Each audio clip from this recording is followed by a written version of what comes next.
డోన్ నియోజకవర్గం టీడీపీ అభ్యర్థి కోట్ల సూర్యప్రకాష్తో BRK chief editor Rajendra chitchat. ఇప్పుడు స్పెషల్ లైవ్ చూద్దాం. నమస్తే, నేను మీ రాజేంద్ర. రాయలసీమ పర్యటనలో ఉన్నాను. నేను ఇప్పుడు ముఖ్యంగా కర్నూలు జిల్లాలో ఒక విశిష్టమైన అతిథిని కలవబోతున్నటువంటి పరిస్థితి ఒక అదృష్టంగా భావిస్తున్నా. కారణం, ఈ కుటుంబానికి సంబంధించి ఆంధ్రప్రదేశ్ రాష్ట్ర ప్రజలకే కాదు, ముఖ్యంగా తెలుగు వాళ్ళందరికీ చెప్పాల్సిన సందర్భం అనుకుంటున్నా. ఆ సందర్భం ఒక్కసారి మన గత చరిత్ర, ఆంధ్రప్రదేశ్ ఉమ్మడి ఆంధ్రప్రదేశ్ చరిత్ర గమనించినప్పుడు మనకొక ముఖ్యమంత్రి, మనం ఇవాళ కూడా గర్వంగా ఆయన సంస్కారాన్ని, ఆయన బాధ్యతను, ప్రజల పట్ల ఆయన చూపినటువంటి ఒక ఆదరణ, అలాగే రాజకీయమైనటువంటి విషయాల్లో కూడా విలువల కోసం ఎప్పుడు నిలబడినటువంటి ఒకే ఒక నాయకుడిగా మనం చెప్పుకుంటున్నటువంటి చరిత్ర ఉన్నటువంటి ఒక మహానాయకుడి గురించి నేను ఇప్పుడు చెప్పవలసిన పరిస్థితి ఉంది అని భావిస్తూ, కోట్ల విజయ్ భాస్కర్ రెడ్డి గారు ముఖ్యమంత్రిగా ఉన్నప్పుడు ఆయన పట్టుదల కానీ, ఆయన పద్ధతి కానీ అవన్నీ గమనించిన ఒక సీనియర్ జర్నలిస్ట్గా కూడా ఆయన నేను గుర్తు చేసుకోలేని పరిస్థితిలోనే ఉన్నాను. కాబట్టి ఆ నియోజకవర్గానికి వచ్చాను. కాబట్టి అలాగే మరొక విషయాన్ని కూడా ఈ రాష్ట్ర ప్రజల్లో ఉన్నటువంటి యువత తెలుసుకోవాల్సిన ప్రధానమైనటువంటి అంశం ఏంటి అని అంటే, ఒక ముఖ్యమంత్రికి కొడుకుకే కాదు, ఇవాళ కార్పొరేటర్ కొడుకును చూసినా వాళ్ళకున్నటువంటి అహంభావం కానీ, వాళ్ళకున్నటువంటి పద్ధతులు కానీ, ఇవాళ రాజకీయం అనంటే ఈ రాష్ట్రం మొత్తం మనం ఏదో దత్తత తీసుకున్నామన్నటువంటి అహంభావ ధోరణిలో రాజకీయాలు నడుస్తున్నప్పుడు, ఇవాళ ఒక ముఖ్యమంత్రి కుటుంబాన్ని నేను ఇక్కడ కలవడానికి వచ్చినప్పుడు ఇక్కడ కనపడింది రాజకీయం కంటే కూడా ఒక అనుబంధం కనపడుతోంది. ఒక సంస్కారం కళ్ళ ముందు నిలబడినట్టుగా తెలుస్తోంది. దట్టు మాజీ ముఖ్యమంత్రిని నేను ఇవాళ ప్రధానంగా గుర్తు చేయటంలో ఉన్నటువంటి కారణం ఏంటి అని అంటే, ఒక ముఖ్యమంత్రికి కొడుకుగా ఉన్న వాళ్ళు మొత్తం ఆంధ్రప్రదేశ్ రాజకీయాలు మనం గమనించినప్పుడు, ముఖ్యమంత్రి కొడుకుల యొక్క ప్రవర్తన గమనించినప్పుడు అనేకమైనటువంటి వివాదమైన అంశాలున్నాయి. బట్ గత ముఖ్యమంత్రి విజయ్ భాస్కర్ రెడ్డి గారి కుటుంబాన్ని నుంచి మనం చూసినప్పుడు, మేము ఆయన కుటుంబానికి వారసులం కదా, ఈ రాష్ట్రం మా ఆస్తి కదా, మాకు అధికారం ఇవ్వకపోతే ఎలా అని అడిగినటువంటి సందర్భం ఎప్పుడు ఎక్కడ ఏ నియోజకవర్గంలో కానీ ఏ కుటుంబ సభ్యుల నుంచి కానీ కనపడినటువంటి ఒక సంస్కారాన్ని ఇవాళ యువత నేర్చుకోమని చెప్పదలుచుకున్నా. 100% ఇలాంటి రాజకీయం, ముఖ్యంగా ఇవాళ ఉన్నటువంటి అభ్యర్థిగా, టీడీపీ అభ్యర్థిగా మనకి నాతో పాటు డోను నియోజకవర్గ తెలుగుదేశం పార్టీ అభ్యర్థిగా నిలబడినటువంటి కోట్ల విజయ్ సూర్యప్రకాష్ రెడ్డి గారితో జస్ట్ ఇక్కడున్నటువంటి స్థానికమైనటువంటి సమస్యలు, అలాగే రాజకీయంగా ఆయన ఆలోచిస్తున్నటువంటి విధానాలు, ఇవాళ ఉన్నటువంటి రాజకీయాల్లో ముఖ్యంగా ఒకే ఒక ప్రశ్నతో ప్రారంభిస్తా. నమస్తే. నమస్తే అండి. నమస్కారం అండి. మీకు ఒక బ్రాండ్ ఉంది, ఒక సంస్కారిగా, అలాగే ఒక సహనవంతుడుగా, అలాగే ప్రజల పట్ల బాధ్యతగా ఉండేటటువంటి నాయకుడిగా, అలాగే మీ అనుభవం చూసినప్పుడు ఒక ఎంపీగా కూడా మీరు ఎక్కడ ఎప్పుడు రాజకీయ నాయకుడు ఇలా ఉంటాడా అన్నటువంటి ఒక ముద్ర వేసుకున్నటువంటి పరిస్థితి. మరి ఇవాళ రాజకీయం రాక్షసంగా మారింది అన్నటువంటి ప్రజల భావన చూసినప్పుడు, మరి మీలాంటి సహనవంతులు, సంస్కారవంతులు రాజకీయాల్లో రాణించగలరా అని మొదటి ప్రశ్నతో ప్రారంభిస్తున్నానండి. యాక్చువల్గా మా తల్లిదండ్రులు, ది ఫౌండేషన్ వచ్చి కోట్ల పెద్దారెడ్డి గారు బిఫోర్ ఇండిపెండెన్స్. రైతుగా స్టార్ట్ అయింది మా కుటుంబం రాజకీయంలోకి. బ్రిటిషర్స్ గుర్తించి ఆయన్ని పెద్దారెడ్డి గారు గుర్తించారు. అప్పటి నుండి ఆయన వాల్యూస్ పెంచుకుంటూ, ప్రజలు సేవ చేసుకుంటూ, అవినీతికి దూరంగా ప్రజల కోసం ఆ కాలంలో ఆ రోజు ఫౌండేషన్ చేశారు. కాబట్టి ఆ ఫౌండేషన్ మా నాన్నగారు విజయభాస్కర్ రెడ్డి గారు అంటే కంటిన్యూ చేసుకుని వచ్చాడు. తర్వాత నేను కూడా ఆ పేరుని, ఆ వంశాన్ని పడగొట్టకుండా నేను ముందు తీసుకొచ్చి వచ్చాను. మీరు అన్నట్లు ఈ కాలంలో, ఈ సమాజంలో మాలాంటి కుటుంబాలకు విలువ లేదని చెప్పి ప్రజల్లో ఒక భావన ఉంది. అంటే డబ్బు లేదు కాబట్టి డబ్బుల్లో ఉంటేనే రాజకీయం. Not like that. విలువ కాదు ఇక్కడ. ఇవాళ ఉన్నటువంటి ఒక ఫోర్సిబుల్ గా రాజకీయాల్లో డబ్బు ఉండాలా, అహం ఉండాలా, అధికారం ఉండాలా, ఆధిపత్యం ఉండాలి అన్నటువంటి ఈ లక్షణాలు ఇవాళ రాజకీయాల్లో చాలా కామన్ ఫ్యాక్టర్గా మారినాయి. ఇవి మీ దగ్గర లేవు కదా, బట్ మీ మంచితనం ఇవాళ రాజకీయాల్లో పనికొస్తుందా అన్నటువంటి నా ప్రశ్న. అదే ఇప్పుడు ముద్దురెడ్డిగా మమ్మల్ని పెంచింది ఆ సంస్కృతి పెంచలేదు. మమ్మల్ని పెంచింది ఒక రైతుగా, రైతు సమస్య తెలుసుకొని, గ్రామాల్లో సమస్య తెలుసుకొని, డబ్బున్నా లేకున్నా వాళ్ళ దగ్గర తీసి ప్రేమించి వాళ్ళ కష్టాల్లో పాల్పంచుకొని మాకు నేర్పించే మా తాతగారికి, మా నాన్నగారి. అది ఈ సమాజంలో పనికొస్తుంది. కానీ క్వాలిటీ రాజకీయం పోతుంది. చాలా మందికి డబ్బుంటే రాజకీయం అని ఒక భావనలో పోతారు. నేను కూడా ఒప్పుకోవటం లేదు, చాలాసార్లు చెప్పాను నేను.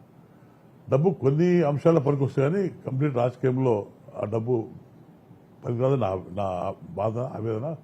ఈ డబ్బు వల్ల క్వాలిటీ పాలిటిక్స్ చెడిపోతున్నాయి. సమాజంలో చూస్తాం కదా, మాకన్నా ముందు ఎన్నికొచ్చారు కూడా వాల్యూస్ లేని రాజకీయం ఉంది. కేవలం రాజకీయం వచ్చారంటే డబ్బులు సంపాదించుకోవాలి, ఎన్ని కోట్లు సంపాదించుకునే భావనలో ఈ సమాజం నడుస్తుంది. కాబట్టి ఆ సమయంలో మాలాంటి రాజకీయాలకు ఇంకా విలువ ఉందంటే అది మా తాతగారు చేసిన పుణ్యం అని అనుకుంటున్నాను. ఆ నేమును దాన్ని పోదలుచుకోలేదు. అదేమంటే జీవితాంతం ఇంకా మా పిల్లలు కూడా ఆ పేరు పుట్టకుండా రాజకీయంలో పోలని మా భావన.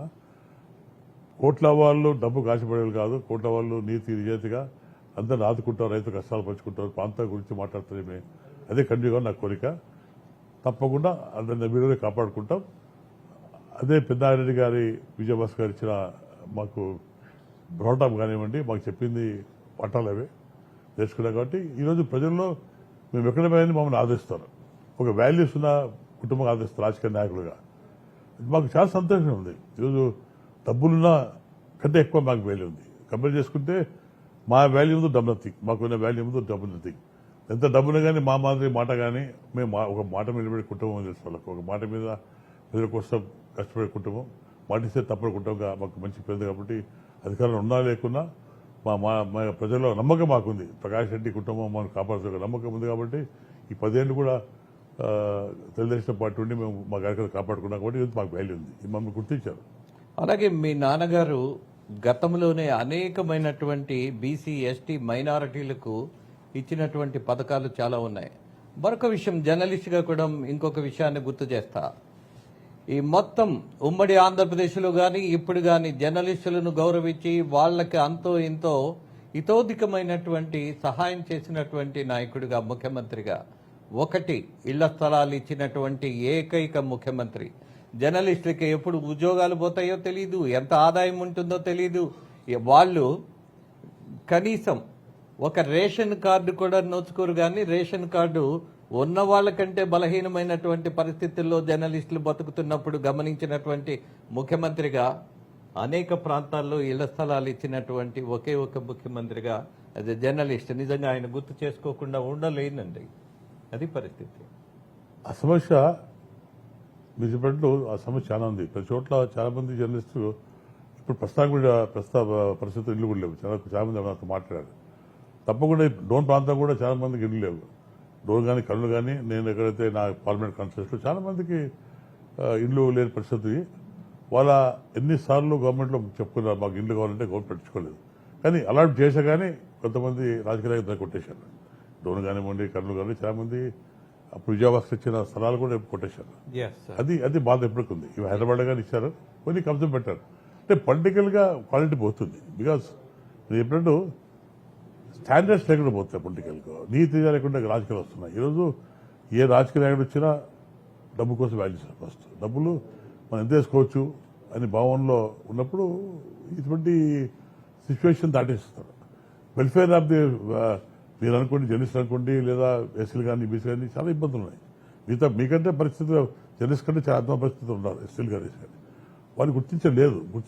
వాళ్ళకి ఎందుకంటే సమాజంలో వాళ్ళ దగ్గర రావటం లేదు. చాలా మంది నేరుగా వచ్చి మాట్లాడే పరిస్థితి లేదు. వాళ్ళ కోరికలు, వాళ్ళ కష్టాలు చెప్పుకునే పరిస్థితులు రాజకీయ నాయకులు లేదు. ఇది మారిపోయింది తిరుపతి. ఎస్ సూర్యప్రకాష్ రెడ్డి గారు, మరో విషయాన్ని గుర్తు చేస్తా. ఆ రోజు ఉన్నటువంటి రాజకీయం వేరు, ఆ రోజు ఉన్నటువంటి జర్నలిజం వేరు. Maybe I'm a senior journalist, ఉన్న నిజాన్ని మాట్లాడకుండా ఉండలేని పరిస్థితి. I can tell you the truth. If I'm the income tax payer, నాకంటే తక్కువగా ఉన్నవాడికి ఇళ్ల స్థలం వెళ్ళాలి అని నాకేమాత్రం బుద్ధి జ్ఞానం ఉన్నా, నిజమైన జర్నలిజం యొక్క విలువలను నేను కాపాడుతున్నా, ఆచరిస్తున్నా. నాకంటే తక్కువ ఉన్నవాడికి ప్రయారిటీలో ముందు ఇళ్ల స్థలం పోవాలి. బట్ ఇవాళ జర్నలిస్టుల యొక్క ఇళ్ల స్థలాలు గమనించినప్పుడు ఎడిటర్లకి, అలాగే అత్యధికమైనటువంటి ఆదాయం ఉన్నటువంటి వాళ్ళకి ఇళ్ల స్థలాలు ఇవాళ ఉన్నాయి. బట్ గ్రామీణ వాతావరణంలో ఇవాళ చూసినప్పుడు ఇవాళ మీడియాగా లేదు. I don't hesitate to tell the truth.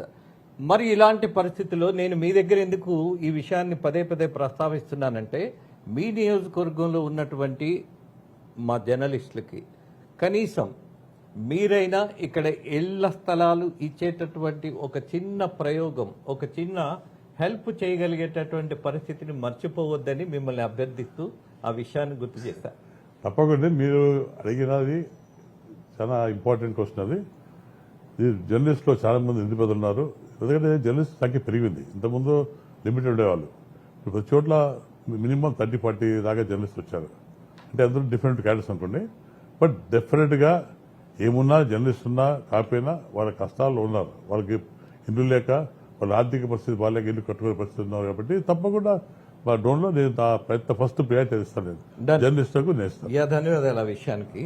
ఇక రాష్ట్ర రాజకీయాలతో పాటు స్థానికమైనటువంటి రాజకీయాల్లో కూడా వద్దాం. సూర్యప్రకాష్ రెడ్డి గారు, ఇక్కడ ఉన్నటువంటి రాజకీయం గమనించినప్పుడు, ఈనాళ్ల పాలన గమనించినప్పుడు, అలాగే స్థానికంగా ఉన్నటువంటి ఎమ్మెల్యే చేసినటువంటి విషయాల్లో అనేకమైనటువంటి ఆరోపణలు మా దృష్టికి వస్తున్నాయి. ఆ ఆరోపణలు ముఖ్యంగా మీరు గమనించింది ఏంటి, మీరు కరెక్ట్ చేయాల్సింది ఏంటి, ఇక్కడ జరిగిన దోపిడీ ఏంటి, పొరపాట్లు ఏంటి, మీ అభిప్రాయం? ఇక్కడ నేను గమనించింది, ఇక్కడ ఆర్థిక మంత్రి గారు నేను బ్రహ్మాండం చేసి 5 సంవత్సరాల్లో బ్రహ్మాండం డెవలప్ చేశానని చెప్పి గొప్పలు చెప్పుకుంటాడు. వాస్తవంగా నేను గమనించాలంటే రోడ్ ఫార్మేషన్ చేసింది మేము గతంలో కాంగ్రెస్ పార్టీ కానీ తెలుగుదేశం పార్టీ కానీ గత ప్రభుత్వాలు చేశారు. ఈయన కేవలం తార్ రోడ్ వేసి బ్రహ్మాండంగా రోడ్స్ చేసి చెప్పు తాను ప్రజలకు చెప్పు తప్పించి రోడ్ కంటే ఇంపార్టెంట్ ఇష్యూలు మర్చిపోయాడు. నీడ్స్, ప్రతి గ్రామంలో ఏది కావాలి, గ్రామంలో ఏమి ఇబ్బందులు ఉన్నాయి మర్చిపోయి కేవలం తార్ రోడ్ తప్పించి గ్రామ ప్రాంతంలో రోడ్డు ఎక్కడ కూడా. నేను గమనించింది దాదాపు 45 days నుండి ఆల్మోస్ట్ 90% గ్రామం తిరిగాను నేను. గ్రామంలో కనిపించింది ఫస్ట్ నీళ్లు, తాగునీరు. ప్రతి గ్రామంలో ప్రాబ్లం వస్తుంది. నా దగ్గర విజువల్స్ ఉన్నాయి. ఎవరిపైనా ఫస్ట్ సార్ మీరు గెలిస్తే మాకు నీరు సమస్య తీర్చాలని చెప్పి పెద్ద ఎత్తున మహిళలు కోరుకుంటారు. అది నిజంగా చాలా బాధ అనిపించింది నాకు. ముఖ్యమంత్రి తర్వాత 2వ స్థానంలో ఉన్న మంత్రి ఎందుకు పరీక్షకోలేక నాకు ఒక ఆవేదన ఉంది. వాళ్ళ బాధ కూడా నాకు ఒకసారి ఏం చేయాలి అనే ఒక ఆవేదన నాలో ఉంది. ఫస్ట్ ప్రయారిటీ రోడ్ కంటే లేడీస్ ఒక తాగునీరు సమస్య తెచ్చాలనుకుంటున్నాను. ఎందుకంటే మొట్టమొదటిసారిగా ఈ ప్రాంతంలో స్పెషల్ డ్రోన్ తీసుకుంటే ఇక్కడ సున్నబట్లు ఎక్కువ ఉన్నాయి, మైన్స్ ఎక్కువ ఉన్నాయి. ఇక నీళ్ళు తాగితే కాళ్ళు ఎదురు ఊడిపోవడము లేదా పళ్ళు పచ్చ కావడము ఇలాగా ఉన్న పరిస్థితుల్లో సుజాతలు ఎమ్మెల్యే ఉన్నప్పుడు, నేను ఎంపీ ఉన్నప్పుడు జీడీపీ తీసుకొచ్చాం నీళ్లు 70 కోట్ల తీసుకొచ్చాం. ఈ రోజు రోజులు ఆ నీళ్ళు తాగుతారు. దీని వల్ల చాలా ఆరోగ్యం ఉంది, ప్రజలకు సహాయపడింది. అది డెవలప్మెంట్. రోడ్డు వేస్తే డెవలప్మెంట్ కాదు, రోడ్డు అవసరమే, కానీ ప్రియారిటీ మీద తీసుకోవాలి. ఈరోజు మేము నీళ్ళైపోతే ఈ ప్రాంతంలో చాలా మంది అవుట్ అవ్వలేరు. ఎముకలు అరిగిపోయి, పండ్లు పచ్చగా ఊడిపోయి, తేలికలు ఊడిపోయి 2004 ఇచ్చాం మేము. దాదాపు 10 సంవత్సరాలు అయిపోయింది, ఎక్కడ కంప్లైంట్ లేదు. Very happy. అది చూస్తారు ప్రజలు. రోడ్లు వేసాను లేకపోతే బిల్డింగ్ కట్టిస్తే అది కాదు కావాల్సింది. ప్రజలకు అవసరాలు కావాలి. ప్రజలకు ఏమైతే శాశ్వత పరిష్కారం కావాలి. ఈ వాటర్, స్పెషల్ వాటర్, ఈ ప్రాంతంలో వాటర్ సమస్య ఎక్కువ ఉంది, ఇంకా ఎక్కువ ఉంది. ఇంకా మరొకళ్ళు ఆలోచిద్దామా? ఎందుకంటే ఆంధ్రప్రదేశ్ యొక్క ఆర్థిక పరిస్థితి కొంత అధ్వానంగా మారింది, అప్పులు పెరిగాయి అన్నటువంటి ఒక వాదనలో మీకు సంబంధించినటువంటి ఇక్కడ స్థానికమైనటువంటి శాసనసభ్యుడు మంత్రి కాబట్టి అప్పులు తీసుకురావడానికి ఢిల్లీలో ఎక్కువ సమయం కేటాయించాల్సిన పరిస్థితి వచ్చిందేమో అని అలా భావిద్దామా? డబ్బు రాష్ట్రానికి సంబంధించిన అప్పులు అది. కానీ ఇక్కడ ఏం చేసిన సమస్య ఇప్పుడు ఆయన కొన్ని వేల కొలుసుకొచ్చారు, సంతోషమే. కానీ దమ్మన రాష్ట్రం డెవలప్మెంట్ కాలేదు. ఎక్కడ పరిస్థితులు రూరల్ ప్రాంతంలో ఆయన డబ్బు ఉపయోగపడలేదు ప్రజలకు ఎక్కడ కూడా. ఎందుకంటే రోడ్డు వేసుకున్న బిల్డింగ్ తప్పించి రియల్గా ఆ డబ్బు ప్రజలకు ఖర్చు పెట్టారా, ప్రజల అభివృద్ధి ఖర్చు పెట్టారనే మనకు శూన్యం కనపడుతుంది. ఎక్కడ డబ్బులు వాళ్ళ అడ్మినిస్ట్రేషన్ కోసం, వాళ్ళ బెనిఫిట్ అంటే వాళ్ళ బెనిఫిట్స్, ఈ హాస్పిటల్ కానీ అమ్మఒడి కానీ అవన్నీ కొన్ని కార్యక్రమాలు స్పెండ్ చేస్తారు. కానీ అది కరెక్ట్ కాదు. అది ఈరోజు చాలామంది ఇంతకుముందు ఫీజు మనకి ఇచ్చేవాళ్ళం. మన స్కూల్లో ఫీజు వస్తే మనం ఇచ్చేవాళ్ళం. ఈరోజు చాలా మంది ఇంతగా నేను ఊళ్ళో చెప్పాను నాకు, సార్ మేము ఎంబీఏ చదివాము, మాకు సర్టిఫికేట్ కావాలంటే they not giving certificates because of due ఉంది కాబట్టి ఫీజు రియంబర్స్మెంట్ రావటం లేదు. చాలా మంది చెప్తారు. ఇంతగా మాట్లాడు యువకుడు, సార్ ఈ ప్రభుత్వంలో చాలా అన్యాయం ఉంది మాకు, నేను చదివి కూడా దాని సంవత్సరం అవుతుంది, నాకు సర్టిఫికేట్ తీయలేదు, that is allow me to write exam also because I didn't pay the fees, reimburse రాలేదు. ఇలాగ సమస్యలు అన్నీ ఉన్నాయి. రైతులు కానీ, ఎస్సీలు కానీ, బీసీలు కానీ, మైనారిటీస్ కానీ చాలా ఉన్నాయి. ఈ సమస్యన్ని పక్కబెట్టి వాళ్ళ స్కీమ్స్ ప్రమోట్ చేసుకుని పోయేటప్పటిచ్చి వాళ్ళు తెచ్చే డబ్బు వల్ల ఎటువంటి గ్రామంలో ఎటువంటి లబ్ధి పొందే కూడా నేను గమనించాను. ఈ 5 ఇయర్స్లో నేను వచ్చాక 10 ఇయర్స్లో 2 monthsలో ఒక డోన్ కాదు, ఈ ఎఫెక్ట్ రాష్ట్రం మొత్తం ఉందని నా భావన. ఆ డబ్బులు వాళ్ళకు వేస్ట్ చేశారని నేను అనుకుంటాను. పథకాలు కూడా సరిగ్గా ఇంప్లిమెంట్ కాలేదు. కొంతమందికి అవుతున్నాయి. ఎవరైతే వైకాపా మనుషులకే ఆ పథకాలు పోతున్నాయి. వేరే యూజువల్గా ఎలక్షన్ వరకే పార్టీలు ఉంటాయి. ఎలక్షన్ తర్వాత పార్టీకి సంబంధం లేకుండా ఆ బెనిఫిట్స్ అందరికీ పంచాలి, అన్ని కులాలు పంచాలి, రెస్పెక్ట్ ఆఫ్ క్యాస్ట్. ఇది అలా జరగట్లేదు. ఓన్లీ ఎవరైతే కళ్ళ కప్పుకున్నారో వాళ్ళకే బెనిఫిట్స్ పోతపరిచి సామాన్య మానవులకు మాత్రం స్పెషల్లీ టీడీపీ కానీ, కాంగ్రెస్ కానీ, సిపిఐ వాళ్ళు పోవటం లేదు. ఓన్లీ వాళ్ళకి పోతుంది. It's not correct. This unfair of the government. Government చాలా అన్యాయం చేసిన ప్రజలకు, చాలా అన్యాయం. This not correct. మరొక విషయం, ఇక్కడ కర్నూలులో న్యాయ రాజధాని అని మళ్ళీ పాతపాట పాడుతున్నారు. Whether it is possible are not అనేది ఒక లాజిక్ తీసుకున్నప్పుడు ఇది సాధ్యపడదు అని కేంద్ర ప్రభుత్వం చాలా స్పష్టంగా చెప్పినటువంటి నేపథ్యంలో ఇవాళ మేనిఫెస్టోలో మళ్ళీ దాన్ని తీసుకున్నారు. వాళ్ళకున్న కాన్ఫిడెన్స్ ఏంటంటారు? ఇప్పుడు ఇది డ్రామా, ఇది ఓన్లీ డ్రామా. ఇంతకుముందు వైజాగ్లో కోడికది డ్రామా చేశారు. తర్వాత థర్డ్ టైం గోయింగ్ ఎలక్షన్స్ అప్పుడు మళ్ళీ గులకరాయి డ్రామా చేశారు. అంటే ప్రజల్లో అభివృద్ధి చేయలేకపోయినాం కాబట్టి, ప్రజల్లో మేము ధైర్యంగా పోలేకపోతాం కాబట్టి మళ్ళీ ఒక క్రియేట్ చేశాడు. దాన్ని నిజంగా చంపాలనుకున్నారు. క్రియేట్ చేసి ఆ క్రియేషన్తో ఒక సింపతి వస్తున్న ఉద్దేశంతోనే ఈ నాటకం ఆడే సింపతి. దాన్ని నమ్ముతున్నారా ప్రజలు? కర్నూలులో న్యాయ రాజధాని సాధ్యమని ఇక్కడ నమ్మే అవకాశం ఉందా మేధావులు కానీ, ప్రజలు కానీ? లేదు, ఎవరు నమ్మట్లేదు.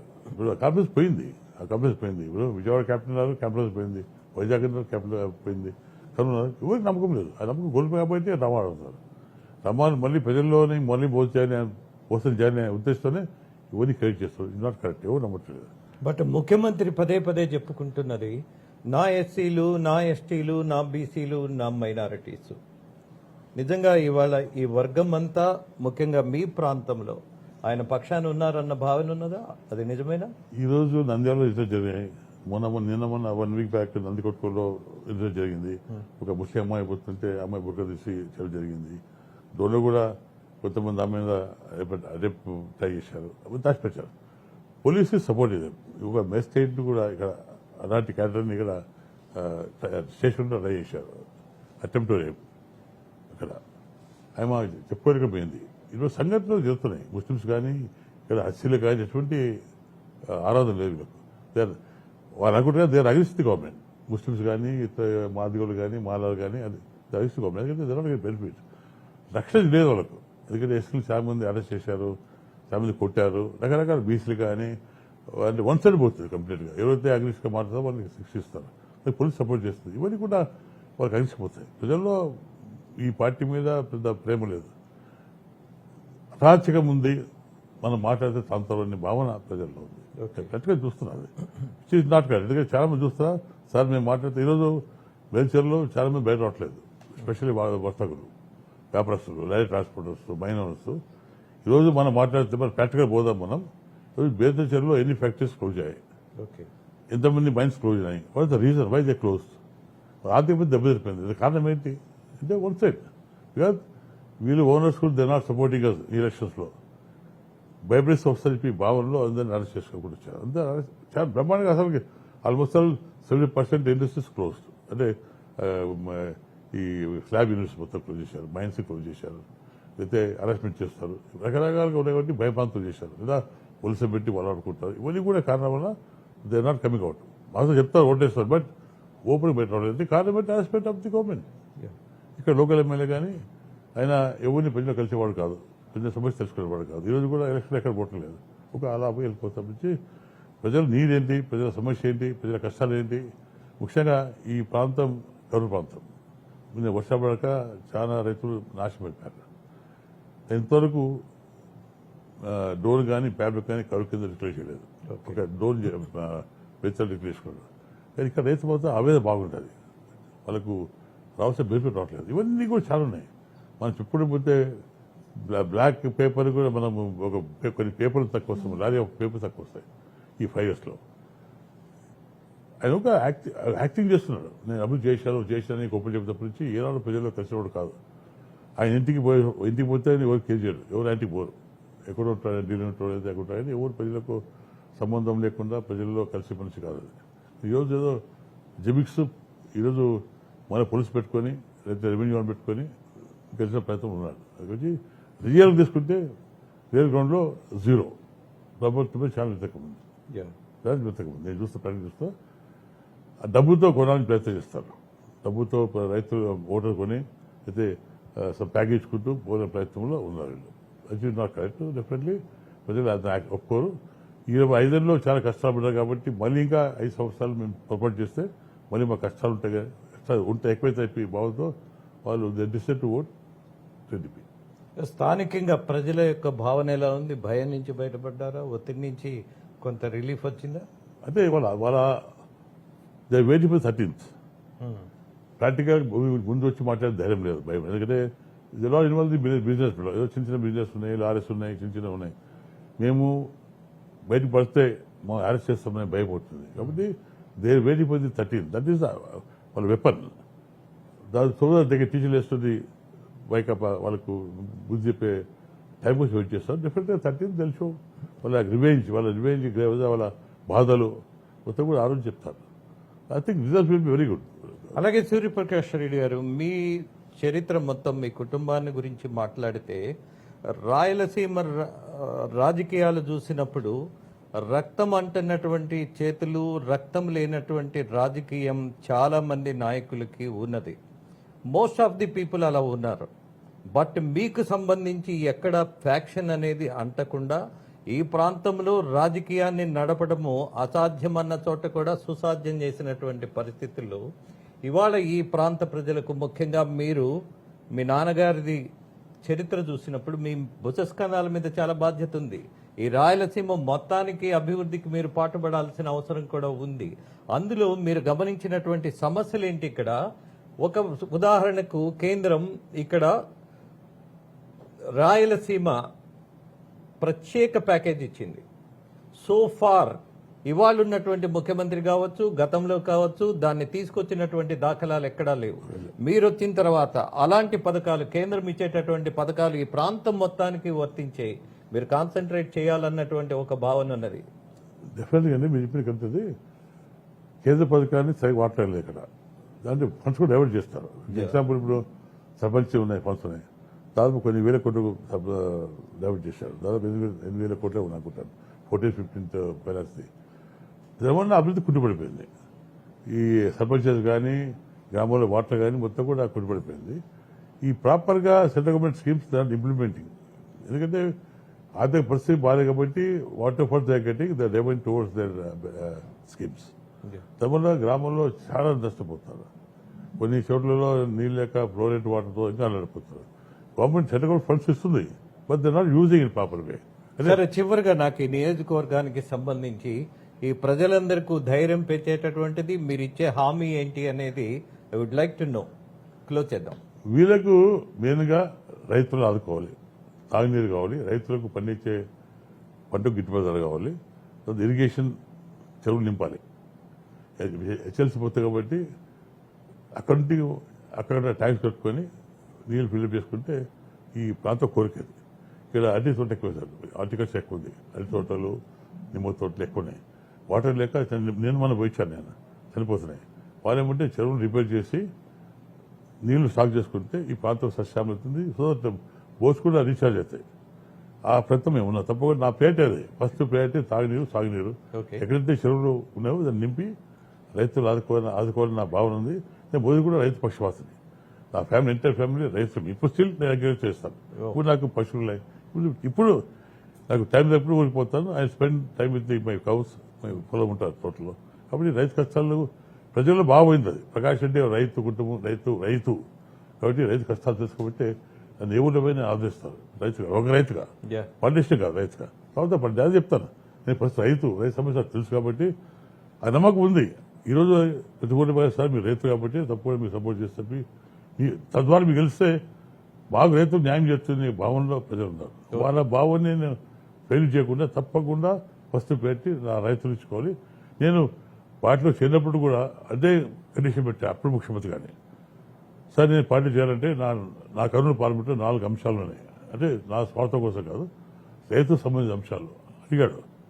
ఒకటి వేదావతి, గుండేవుల, ఎల్ఎస్సి అండ్ ఆర్డీఎస్. నేను రైల్వే మంత్రి ఉన్నప్పుడు అప్పుడు కిరణ్ కుమార్తో మాట్లాడి 6 crores తీసుకొచ్చి డిపిఆర్ క్రియేట్ చేశాడు. అది ప్రభుత్వం పెడితే ఆయన ఒప్పుకుని సాంక్షన్ చేశాడు. చేశాక క్లోజ్ అయిపోయినాయి. కంప్లైంట్ ఏమంటే Kurnool parliament would have been very very great ఆంధ్రతో పోల్చుకునే వాళ్ళం. ఐ బిలీవ్ ఆల్మోస్ట్ ఫస్ట్ మనము మనిషిగా జన్మనిచ్చిన తల్లిని గౌరవించాలంట. At the same time next ఎవరు అనంటే అన్నం పెట్టి మనకి ఈ ఓపిక, అలాగే తన బాధ్యతను, తనకు ఆకలిన్నా సరే నీ కోసం, నీ ఆకలి తీర్చటం కోసం నిలబడే ఒకే ఒక దేవుడు లాంటి వాడు రైతు. అలాగే భూమిని నమ్ముకున్న వాడి కంటే పవిత్రుడు ఎవరు ఉండరు భూమి మీద అన్నది నా నమ్మకం కూడా. అలాంటి నమ్మకాన్ని నా ముందు నిలబడినటువంటి ఇప్పుడు నాతో మాట్లాడుతున్నటువంటి నాయకులు ఎవరైతే ఉన్నారో సూర్యప్రకాష్ రెడ్డి గారు, ఆయన నమ్ముతున్నది వ్యవసాయ ఆధారితమైనటువంటి ఉపాధి. ఈ రెండు నమ్మేవాళ్ళు ఖచ్చితంగా భూమి మీద అంతో ఇంతో అభివృద్ధికి నిలబడతారు, విలువలకు పాటుపడతారు. అట్ ద సేమ్ టైం రాజకీయాల్లో ఉన్నప్పుడు ఆ బంధం తెలిసిన వాళ్ళుగా, ఆ మట్టి వాసనను గౌరవించే వాళ్ళుగా, నిలబడేటటువంటి తత్వం ఉన్న వాళ్ళుగా ఈ ప్రాంతంలో, ముఖ్యంగా ఈ నియోజకవర్గంలో, అలాగే రాయలసీమ ప్రాంతానికి కూడా అభివృద్ధి కోసం పాటుపడే అవకాశం ఆయనకు వస్తుందని భావిస్తూ, ఎండలు మండిపోతున్నాయి, బయట అగ్నిగుండంలా ఉంది. ప్రచారంలో ఆయన విపరీతమైనటువంటి ఒత్తిడితో ఉన్నారు. వందలాది మంది ప్రజలు ఆయన కోసం వేచి చూస్తున్నారు. అయినా మనం వచ్చి అడగగానే ఇంత సమయం ఇచ్చి నాతో పాటు ఆయన భావాలను పంచుకున్నందుకు, అలాగే రేపు రాబోయే ఎన్నికలలో ఈ నియోజకవర్గంలో ప్రజలందరూ కూర్చొని ఏదో కాలక్షేపం చేయటం కాకుండా ఎన్నికల రోజు 100% ఈ నియోజకవర్గంలో అత్యధిక శాతం ఓట్లు పోలయ్యాయి అన్న విషయాన్ని వినాలని అందరం భావిస్తున్నాం. అలాగే మరొకసారి విషింగ్ ఆల్ ద బెస్ట్ అండి. Thank you very nice of you. Thank you. ఇది ప్రత్యేకమైనటువంటి ఇంటర్వ్యూ ప్రత్యేక అతిథితో సూర్యప్రకాష్ రెడ్డి గారితో. నమస్తే. మిగతా విషయాలు మళ్ళీ చూద్దాం. ఒక్కసారి మన కార్వాన్లో కూడా ఆయన తీసుకుని వెళ్ళి మరిన్ని విషయాలను కూడా తెలుసుకుందాం. నమస్తే.